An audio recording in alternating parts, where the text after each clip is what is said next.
Hello everyone, welcome to nursing chronicles YouTube channel. आज के इस वीडियो में हम अपकमिंग नॉर्सेट एग्जाम के लिए मल्टीपल चॉइस क्वेश्चन को सॉल्व करेंगे।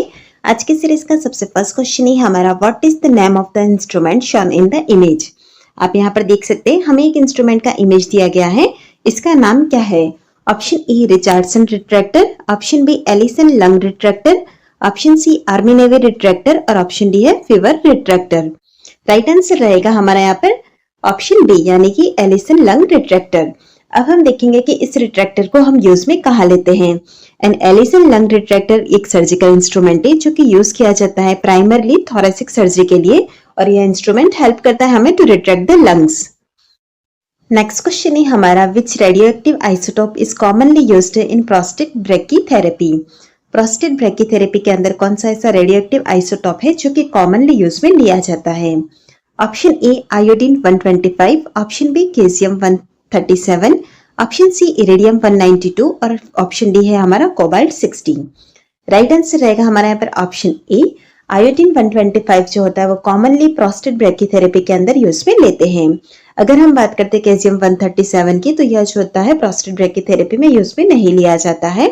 इरिडियम 192 की बात करते हैं तो यह एक हाई डोज रेट ब्रैकीथेरेपी है जो कि mainly head and neck, lung, breast tumour जो होते हैं उन्हें ट्रीट करने के लिए यूज में ली जाती है, ना कि प्रोस्टेट के अंदर। नेक्स्ट है हमारा ऑप्शन डी कोबाल्ट 60। कोबाल्ट 60 की अगर हम बात करते थे एक्सटर्नल बीम रेडिएशन में यूज में लिया जाता है, ना कि ब्रैकीथेरेपी में। अब ब्रैकीथेरेपी होता क्या है? ब्रैकीथेरेपी एक इंटरनल रेडिएशन ट्रीटमेंट होता है जिसके अंदर क्या होता है कि इम्प्लांट जो होता है रेडियोएक्टिव मटेरियल का बना होता है, या डायरेक्टली इनटू द ट्यूमर या फिर ट्यूमर के नियर बाय हम इसे इम्प्लांट कर देते हैं। यह हमारा इंटरनल रेडिएशन थेरेपी भी कहलाता है। अगर हम बात करते हैं इसके टाइप्स की, तो यह दो टाइप का होता है, एक होता है हाई डोज ब्रैकीथेरेपी, दूसरा होता है हमारा low dose brachytherapy. Next question है हमारा, which of the following types of myosin is primarily responsible for muscle contraction. कौन से टाइप का मायोसिन होता है जो कि मसल कॉन्ट्रैक्शन के लिए रिस्पॉन्सिबल होता है? सबसे फर्स्ट ऑप्शन ए है हमारा myosin first, option B myosin second, C है हमारा मायोसिन 5 और डी है मायोसिन 7। राइट आंसर रहेगा हमारा यहाँ पर option B myosin second. Myosin first की अगर हम बात करते हैं तो यह मसल कॉन्ट्रैक्शन के अंदर इसका रोल नहीं है, बल्कि यह इंट्रासेल्युलर ट्रांसपोर्ट के अंदर इन्वॉल्व होता है। मायोसिन सेकेंड जो होता है इज द मायोसिन आइसोफॉर्म जो कि रिस्पॉन्सिबल होता है मसल कॉन्ट्रैक्शन के लिए। नेक्स्ट हम बात करते हैं मायोसिन 5 की। मायोसिन 5 जो होता है वो इन्वॉल्व होता है इंट्रासेल्युलर ट्रांसपोर्ट और पर्टिकुलरली वेसिकल मूवमेंट के लिए। नेक्स्ट ऑप्शन डी मायोसिन 7 की हम बात करते हैं, यह एसोसिएट होता है sensory cells in the inner ear and is not involve in muscle contraction. So इस तरह से आप देख रहे हैं जो मसल कॉन्ट्रैक्शन के लिए रिस्पॉन्सिबल है वो है हमारा मायोसिन सेकेंड यानी कि ऑप्शन बी। नेक्स्ट क्वेश्चन है हमारा, what is the most appropriate nursing intervention while treating a laceration. Laceration को ट्रीट करते तो हमारा मोस्ट एप्रोप्रिएट नर्सिंग इंटरवेंशन क्या रहेगा? Option A monitor blood pressure, option B elevate the body part, option C apply pressure dressing and ice pack, option D apply pressure dressing and heat. Right answer रहेगा हमारा यहाँ पर option C apply pressure dressing and ice pack.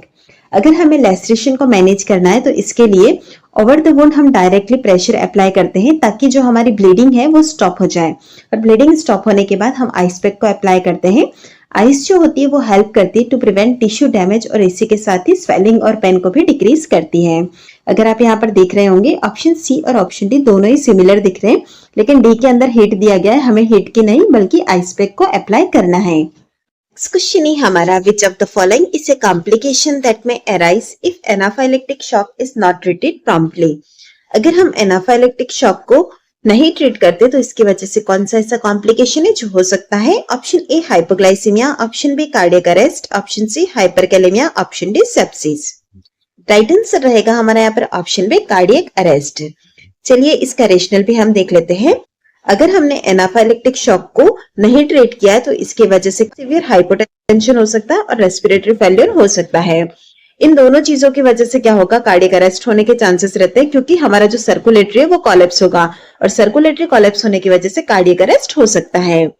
Question है हमारा, which of the following drug interaction can increase cyclosporine blood vessels potential leading to toxicity. निम्न में से कौन सा ऐसा ड्रग इंटरेक्शन है जो कि हमें यहाँ पर साइक्लोस्पोरिन का लेवल ब्लड के अंदर बढ़ाता है और उसकी वजह से टॉक्सिसिटी हो सकती है? Option A rifampin, option B azithromycin, option C grapefruit juice, option D furosemide. Right answer रहेगा हमारा यहाँ पर option C grapefruit juice.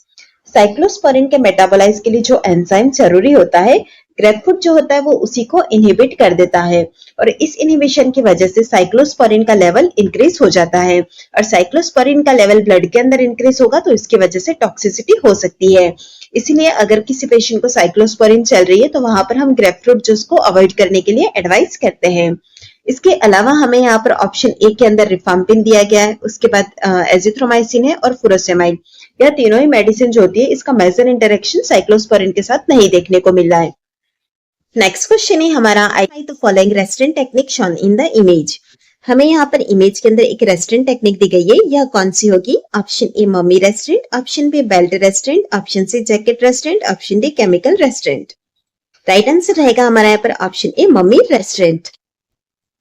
Mummy restraint जो होता है नियोनेट्स के अंदर यूज में लिया जाता है। यह एक टेक्निक होती है जिसके अंदर की एनआईसीयू के अंदर अगर जरूरत है तो यूज में लेते हैं। इसका क्या पर्पस रहता है? टू हेल्प काम और immobilise newborn's during medical procedure. जैसे कि हमें कोई मेडिकल प्रोसीजर करना है, ब्लड विड्रॉ करना है या फिर आईवी इंसर्शन करना है या फिर कोई और इंटरवेंशन है, तो वहां पर हमें न्यूबॉर्न्स को इमोबिलाइज और काम करने के लिए मम्मी रेस्टोरेंट जो टेक्निक होती है हमारी, उसे यूज में लिया जाता है। नेक्स्ट क्वेश्चन है हमारा, which of the following factors will increase the central Venus pressure.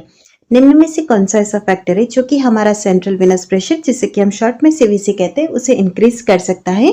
Option A increased blood volume, option B decreased venous return, option C vasodilation, option D decreased heart rate. Right answer रहेगा हमारे यहाँ पर option A increased blood volume increase होगा तो Venus return जो होगा वो भी इंक्रीज होगा, जिससे कि हमारा सीवीपी इंक्रीज होता है। बात करते हैं ऑप्शन बी के डिक्रीज्ड विनस रिटर्न। यह हमारा राइट आंसर नहीं है, क्योंकि विनस रिटर्न अगर डिक्रीज है तो blood returning to the heart भी डिक्रीज होगा और सीवीपी जो होगा हमारा रिड्यूस होगा। नेक्स्ट अगर हम बात करते हैं ऑप्शन सी वाजोडाइलेशन की, तो वाजोडाइलेशन की वजह से वेस्कुलर रेजिस्टेंस लोअर होगा, जिससे कि हमारा सीवीपी रिड्यूस होता है। नेक्स्ट हम देखेंगे डिक्रीज हार्ट रेट, जो कि ऑप्शन डी के अंदर दिया गया है। अगर हार्ट रेट डिक्रीज होगी तो यह डायरेक्टली सीवीपी को इंक्रीज नहीं करती है, क्योंकि हमें यहाँ पर पूछा गया था सीवीपी को इंक्रीज करने वाला फैक्टर, तो हमारा राइट आंसर रहेगा option A increased blood volume. Next question है हमारा, what is an important nursing education point for a patient taking cyclosporine. अगर कोई पेशेंट साइक्लोस्पोरिन ले रहा है तो वहां पर हमारा कौन सा इंपॉर्टेंट नर्सिंग एजुकेशन पॉइंट रहता है? Option A take the medication with food to avoid stomach upset, option B stop using sunscreen because it decreases drug absorption, option C increase potassium in event in electrolyte imbalances, option D maintain a consistent schedule of taking the medication. Right answer रहेगा हमारे यहाँ पर option D maintain a consistent schedule of taking the medication. Cyclosporine medicine जो होती है उसका therapeutic index हमें narrow therapeutic index देखने को मिलता है, यानी कि that consistent blood levels are crucial for its effectiveness. इसीलिए हम एडवाइस करते हैं कि साइक्लोस्पोरिन जो है वो सेम डे और सेम टाइम पर ही ले, ताकि ड्रग लेवल जो है वो स्टेडी मेंटेन रहता है। इसीलिए यहाँ पर हमारा ऑप्शन डी यानी कि maintain a consistent schedule of taking the medication right answer रहेगा। नेक्स्ट क्वेश्चन है हमारा, a client has been diagnosed with pernicious anaemia. In planning care of the client, a nurse anticipate that the client will be treated with. एक client है जिसे कि pernicious anaemia diagnose हुआ है। इस क्लाइंट की केयर करते वक्त नर्स क्या एंटिसिपेट करेगी कि इसे किसके द्वारा ट्रीट किया जाना चाहिए? Option A iron, option B thiamine, option C vitamin B12, option D folic acid. इस क्वेश्चन का आंसर देने से पहले आपको यह पता होना चाहिए कि पर्निशियस एनीमिया जो है वो किसकी डेफिशिएंसी की वजह से होता है। तो राइट आंसर है हमारे यहाँ पर ऑप्शन सी विटामिन B12। अगर हम बात करते हैं ऑप्शन ए आयरन की, तो आयरन की कमी से जो होता है वो हमारे एनीमिया होता है, जिसके अंदर की माइक्रोसाइटिक एनीमिया देखने को मिलता है। बात करते हैं हम थायमिन की, तो थायमिन की वजह से हमें दो कंडीशंस देखने को मिलती है, एक होता है बेरी और दूसरा होता है पर्निक्स एन्सेफेलोपैथी।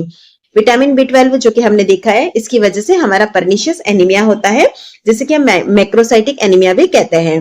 नेक्स्ट हम बात करते हैं फॉलिक एसिड। फॉलिक एसिड की डेफिशिएंसी की वजह से मेगालोब्लास्टिक एनीमिया होता है। नेक्स्ट क्वेश्चन है हमारा, what is the correct technique for inserting a suction catheter.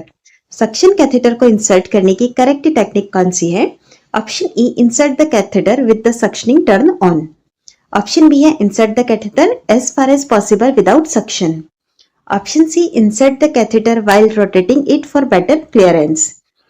Option D है हमारा insert the catheter while applying suction.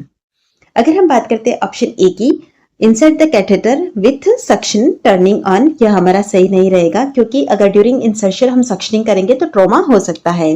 Right option B रहेगा, बिना सक्शनिंग को ऑन किए हम एज फार एज जितना पॉसिबल है उतना कैथेटर को इंसर्ट करते हैं। नेक्स्ट बात करते हैं ऑप्शन सी की, यहाँ पर हमें दिया गया कि रोटेटिंग वे में हमें उसे इंसर्ट करना है, तो यह भी सही नहीं है। रोटेशन की जरूरत नहीं है, हमें जो सक्शनिंग करनी है वो जेंटली करनी है। नेक्स्ट ऑप्शन डी की हम बात करते हैं, insert the catheter while applying suction. फिर यह वही बात हो गई कि ड्यूरिंग इंसर्शन हमें सक्शनिंग नहीं करना, अदरवाइज फर्दर डैमेज हो सकता है।